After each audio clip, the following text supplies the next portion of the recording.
Bonjour à tous. La question qui nous tient à cœur, est-ce que nous avons confiance en nous-mêmes? La confiance en soi, donc qui est tant partagée.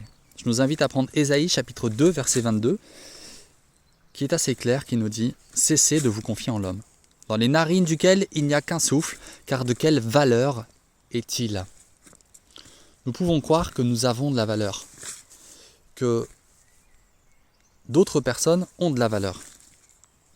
Mais en vérité, ce qu'il nous dit, c'est que Dieu a de la valeur. De ne pas nous confier en ce qui est finalement imparfait, mais de nous confier en ce qui est parfait. L'homme disparaîtra, mais Dieu demeurera. 1 Corinthiens chapitre 13, verset 10 nous dit « Mais quand ce qui est parfait sera venu, ce qui est partiel disparaîtra. » Donc on a bien cette notion finalement que nous sommes faillibles. Et que même si nous sommes tentés de nous confier dans nos propres forces, même si nous sommes tentés de nous confier en nous-mêmes, nous n'avons qu'un abri, un surabri, et c'est Dieu. Donc, qu'est-ce qui est parfait? Colossiens chapitre 3, verset 14 nous dit « Mais par-dessus toutes ces choses, revêtez-vous de l'agapé qui est le lien de la perfection. » Donc ce qui est parfait, c'est l'agapé, le lien de la perfection. Qu'est-ce que l'agapé? Qui est l'agapé? 1 Jean chapitre 4 verset 8 nous dit « Celui qui n'aime pas n'a pas connu Dieu, car Dieu est agapé. » Dieu est amour. Donc la manière de se confier en Dieu qui n'est pas imparfait mais qui est parfait, c'est de regarder sa vie et sa crucifixion et en aimant de ce même amour qu'il a manifesté envers notre prochain, nous pouvons nous confier en lui. D'une manière plus concise, aimer sans rien attendre en retour, en la personne de Jésus-Christ.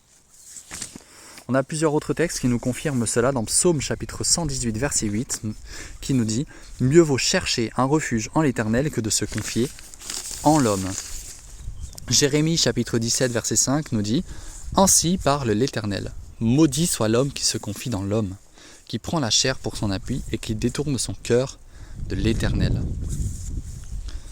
Alors nous avons vu ensemble qu'il y a une distinction claire qui se fait entre nous-mêmes, entre l'homme, entre la chair et Dieu.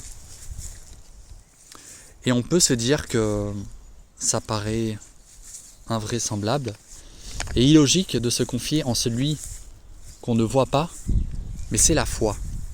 Parce qu'il est bel et bien là, et il nous invite à croire en lui, non pas en ce qui disparaîtra, parce que ça va venir beaucoup plus vite qu'on ne pense. Tout ce qui est là, nous le voyons, mais il disparaîtra, mais l'amour demeurera, l'amour ne disparaîtra pas, comme nous l'avons vu. On peut résumer tout cela dans Galates chapitre 2, verset 20, qui nous dit « J'ai été crucifié avec Christ, et si je vis, ce n'est plus moi qui vis, c'est Christ qui vit en moi. Si je vis maintenant dans la chair, je vis dans la foi au Fils de Dieu, qui m'a aimé et qui s'est livré lui-même pour moi. » Donc nous avons cette démarcation merveilleuse